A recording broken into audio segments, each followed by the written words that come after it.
సిటీలో ప్లాట్ కొనండి. ఫ్యూచర్ లో మీరు కోటీశ్వర్లుగా మారే అవకాశం కోసం వెంటనే మాకు కాల్ చేయండి.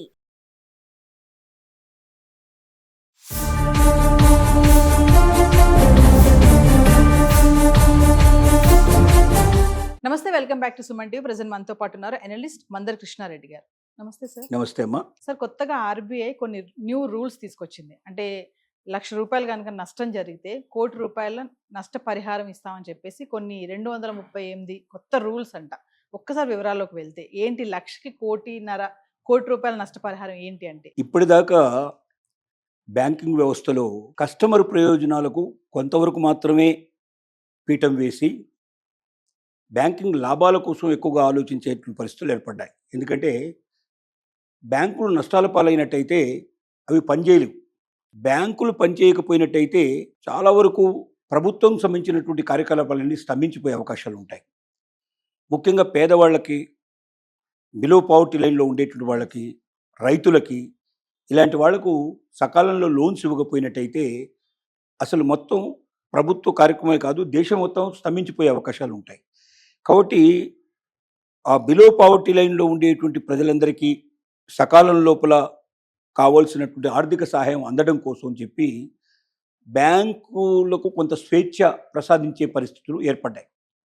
కానీ రోజు రోజుకి సైబర్ క్రైమ్స్ విపరీతంగా పెరిగిపోతూ ఉన్నాయి. బ్యాంకుల్లో థెఫ్టులు విపరీతంగా జరుగుతున్నాయి. బ్యాంకుల్లో మోసాలు విపరీతంగా జరుగుతున్నాయి. అకౌంటబిలిటీ అనేది లేదు.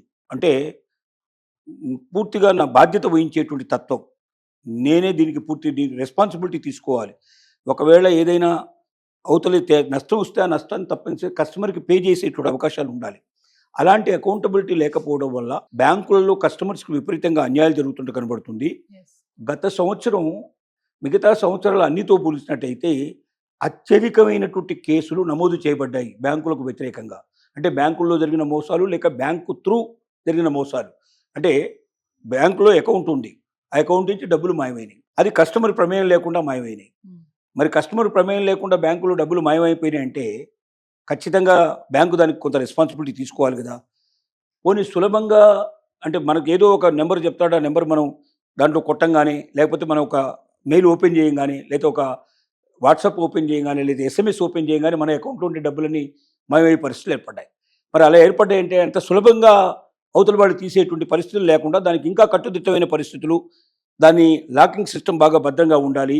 కస్టమరు 1-2 సార్లు దాన్ని కన్ఫర్మ్ చేసిన తర్వాత కానీ ఆ డబ్బులు బయటకు వెళ్లకుండా చేయాలి.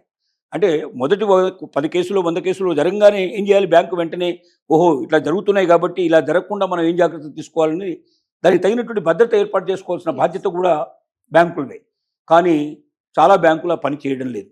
భారతీయ బ్యాంకులన్నీ కూడా ఒక రకంగా చెప్పాలంటే కస్టమర్స్ని గాలి కుదిలేసేసి కస్టమర్ కష్టపడి సంపాదించుకున్న డబ్బు, దాచుకున్న సబ్బు, బ్యాంకుల మీద ఒక రకమైన నమ్మకంతో పెట్టుకున్న డబ్బు, లాకర్లలో పెట్టుకున్నటువంటి బంగారం, లాకర్లు ఓపెన్ అయిపోతున్నాయి, లాకర్లోంచి డబ్బులు వెళ్ళిపోతున్నాయి, లాకర్లోంచి బంగారం వెళ్ళిపోతుంది. ఇది అన్నిటికీ మాది బాధ్యత కాదండి, మీరే మీకు కీ ఇచ్చాను, మీ కీరు భద్రంగా మీరు పెట్టుకోకపోతే అది థ్రిఫ్ట్ అయితే నేనేం చేస్తాను, లేకపోతే అది మీరేమో పాగెట్టుకుంటే మేమేం చేస్తాం, లేదా ఎవడో దాన్ని డూప్లికేట్ చేస్తే మేమేం చేస్తాం, ఇట్లాగా నెగ్లెక్ట్గా ఉండేటువంటి సమాధానం చెప్తున్నారు. ఇది బాధ్యతారహితమైనటువంటి వ్యవహారం. ఖచ్చితంగా నీ బ్యాంకులో నేను భద్రపరిచినటువంటి డబ్బు కానీ, నేను భద్రపరిచినటువంటి బంగారాన్ని కానీ నువ్వే బాధ్యుడివి. You are the trustee. నీ బాధ్యత నీకు అప్పచెప్పాను. మళ్ళీ తిరిగి నా అంతరం నేను దాన్ని తీసుకునేదాకా దాన్ని కాపాడాల్సిన బాధ్యత నీదే. దానికి ఒకవేళ ఇప్పుడు ఇచ్చినటువంటి భద్రత ఏది నువ్వు అనుసరిస్తున్న విధానాలు పూర్తిగా సరిపోవడం లేదని అనిపించినప్పుడు ఇంకా కొత్త విధానాలు ఏమి తీసుకురావాల్సిన ఆలోచించాల్సిన బాధ్యత నీదే. ఇంకా నీ మీద అంత నమ్మకం పెట్టి వేలాది మంది, లక్షలాది మంది నీ దగ్గర డబ్బు దాచుకుంటూ బంగారం దాచుకుంటున్నప్పుడు దాన్ని తగిన విధంగా భద్రత చేకూర్చాల్సిన బాధ్యత నుంచి తప్పుకుంటే అది సరైన విధానం కాదు, అది బాధ్యతారహితమైన చర్య అని రిజర్వ్ బ్యాంక్ ఆఫ్ ఇండియా మీద విపరీతమైనటువంటి ఒత్తిడి. ఎందుకంటే ఆర్బీఐ మన దేశంలో ఉండేటువంటి బ్యాంకులన్నింటినీ కూడా పర్యవేక్షించేటువంటిది, మానిటరింగ్ చేసేటువంటివి, అవసరమైతే బ్యాంకులకి షరతులు విధించేటువంటివి, బ్యాంకుల్ని సక్రమైన పద్ధతిలో నడిపించేటువంటివి. అంటే బ్యాంకులకు సంబంధించిన చట్టాలన్నీ చేసేది ఎవరంటే ఆర్బీఐ చేస్తుంది. కాబట్టి ఆర్బీఐ ఏం చేసిందంటే ఒక 200కు పైగా 238 దాకా ఉండేటువంటి కొన్ని షరతుల్ని, కొత్తగా కొన్ని నిబంధనల్ని తీసుకురావాలని ఒక ముసాయిదా తయారు చేసింది. ఈ ముసాయిదాని ఏం చేసిందంటే దీని మీద అన్ని ప్రపోజల్స్ పెట్టారు. ఇదిగో దీన్ని ఇందుకోసం పెడుతున్నాం, దీనికోసం పెడుతున్నాం, ఇలాంటి కండిషన్స్ అన్ని కొత్తగా బ్యాంకుకు మేము ఏర్పాటు చేయబోతున్నాం. ఇది మీకు సమ్మతమేనా, లేక దీంట్లో ఇంకా ఏవైనా మార్పులు చేర్పులు తీసుకురావాలా? ప్రజల యొక్క పూర్తిగా మీ అందరి అంగీకారంతో లేదా మీ అందరి సూచనలతో దీన్ని పకడ్బందీగా అమలు చేయాలనుకుంటున్నాం. ఇప్పుడు జరుగుతున్నది ఈ రకంగా జరుగుతుంది కాబట్టి ఈ రకంగా దానికి మనం తాళం వేయడానికి అవకాశం ఉంది. ఈ రకంగా భద్రత మనం చేకూర్చే అవకాశం ఉంది.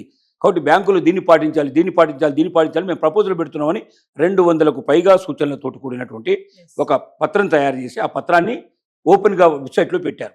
ఈ ఆర్బీఐ వెబ్సైట్లోకి వెళ్ళి ఎవరైనా దాన్ని ఓపెన్ చేసి చూసుకొని దాన్ని డౌన్లోడ్ చేసుకుని దాంట్లో చెక్ చేసుకొని దాని లోపల లేకపోతే దాంట్లోనే టిక్కు పెట్టుకుంటూ లేదా ఏమైనా చేంజెస్ కావాలంటే దాంట్లోనే రాసి ఆర్బీఐకి తెలియజేసినట్టయితే అందరి అభిప్రాయాలు వచ్చిన తర్వాత దానికి సమ్ టైం ఒకటి గ్యాప్ పెట్టారు. మనం వెబ్సైట్ ఓపెన్ చేస్తే దాంట్లో లాస్ట్ డేట్ కూడా మనకు కనబడుతుంది. ఆ లాస్ట్ డేట్లో వచ్చేటువంటి సజెషన్స్ అన్ని తీసుకొని ఆ సజెషన్స్ ప్రకారంగా దాంట్లో ఏవైతే అంగీకరించబడాలో దాన్ని లేదా ఏవైతే మార్పులు చేయాలో మార్పులు చేయడం, తొలగించాల్సి ఉంటే తొలగించడం, కొత్తవి ఏమైనా తీసుకోవాల్సి ఉంటే తీసుకోవడం అన్నీ చేసి పర్ఫెక్ట్ వే లోపల దాన్ని రూపొందించి దాన్ని 2026 నుంచి అమలు చేయాలని నిర్ణయించుకుంటున్నాం. అంటే ఇంకొక 1 మంత్ తర్వాత లేదా మార్చి అయిపోయినాక ఏప్రిల్ 1 నుంచి మనకు జనరల్గా ఆర్థిక సంవత్సరం ప్రారంభమయ్యేది ఏప్రిల్ 1 నుంచి స్టార్ట్ అవుతుంది కాబట్టి ఆ లోపుగానే అనేది దాన్ని అమలు పరచాలని జనవరి 1 కానీ ఏప్రిల్ 1 నుంచి కానీ అమలు చేయాలనేది రిజర్వ్ బ్యాంక్ ఆఫ్ ఇండియా ఆలోచిస్తున్న విధానం. ఇది చాలా మంచి ప్రయోజనకరమైన విషయం. ఇప్పుడు దీని లోపల మనకు 2 విషయాలు వస్తున్నాయి.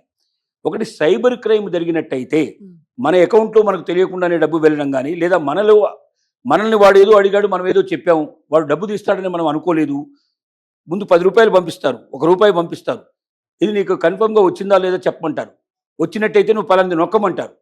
అలా నొక్కేసరికి మన అకౌంట్ ఉండే డబ్బులనే ఎగిరిపోతాయి. అంటే ఇది డైరెక్ట్గా బ్యాంకు వాడు చెప్పిన మెథడ్లో జరగట్లేదు, ఇది ఇండైరెక్ట్ మెథడ్లో జరుగుతుంది. కాబట్టి దీనికి ఏం చేశారంటే 3 రోజుల లోపల ఎవరైనా కస్టమరు కంప్లైంట్ చేసినట్టయితే, అంటే నా డబ్బులు వెళ్ళిన రోజు నుంచి నా అకౌంట్ నుంచి డబ్బులు వెళ్ళిన క్షణం నుంచి 3 days లోపల కంప్లైంట్ చేసినట్టయితే ఆ డబ్బుకు పూచీకత్తు మొత్తం టోటల్గా బాధ్యత వహించాల్సింది మొత్తం బ్యాంకే. ఒక్క పైసా కూడా కస్టమర్ నష్టపోవడానికి వీల్లేదు అనేది ఒక నిబంధనలు దాంట్లో కొత్త నిబంధనలు చేర్చిన విధానం. రెండోది ఏమిటంటే బ్యాంక్ లాకర్కు నేను రెంట్ ఎంత కడుతున్నాను. సపోజ్ సంవత్సరానికి నేను ₹1,00,000 రెంట్ కట్టినట్టయితే లాకర్కి దాంట్లో ఏమైనా సామాన్లు పెట్టని ఏ సామాన్లు పెట్టకపోని సామాన్లు పెట్టే డిక్లరేషన్ ఇవ్వరు దాంట్లో. ఎందుకంటే లాకర్లో పెట్టే డబ్బు బంగారం ఇంత పెట్టుకున్నాను డబ్బు ఇంత పెట్టుకున్నాను ఎవడు చెప్పడు. లాకర్ అంటేనే నాకు సొంతంగా నాకు కావాల్సిన వాటిని నేను దాంట్లో భద్రపరిచేటువంటి స్వేచ్ఛ నాకు ఉన్నప్పుడే దాన్ని లాకర్ అంటాం. ఆ లాకర్ పర్సనల్ విషయాలు ఉంటాయి దాంట్లో, ఏదైనా పాత్రలు పెట్టుకోవచ్చు, ఏదైనా పెట్టుకోవచ్చు. ఏదైనా పరిస్థితిలో ఒకవేళ కాలిపోయినా లేక ఎవరైనా లాకర్ను ఓపెన్ చేసినా, అంటే కస్టమర్ ప్రమేయం లేకుండా ఓపెన్ చేసినా, లేదా ఇప్పుడు కీ తీసుకొచ్చినా సంతకం ఉండాలి కంపల్సరీగా. ఒకవేళ కీ ఎవరైనా మన బదులు ఇంకెవరైనా కీ తీసుకెళ్ళినా కూడా సంతకం ఒక టాలీ కావాలి. సంతకం టాలీ కాకుండా చేయడానికి వీల్లేదు. అందుకే ఒకరి లాకర్ ఇంకొకరు ఓపెన్ చేయడానికి వీలు పడదు. లేదా బలవంతంగా పోలీసు వాళ్ళు ఇట్లా వచ్చి ఏదైనా చట్ట ప్రకారం వచ్చి ఓపెన్ చేయడానికి, కోర్టు ఇచ్చేటువంటి జడ్జిమెంట్ ప్రకారం వచ్చి చేయడానికి అవకాశం ఉంటుంది. కానీ వేరే వాళ్ళు ఎవరు చేయడానికి వీలు పడదు.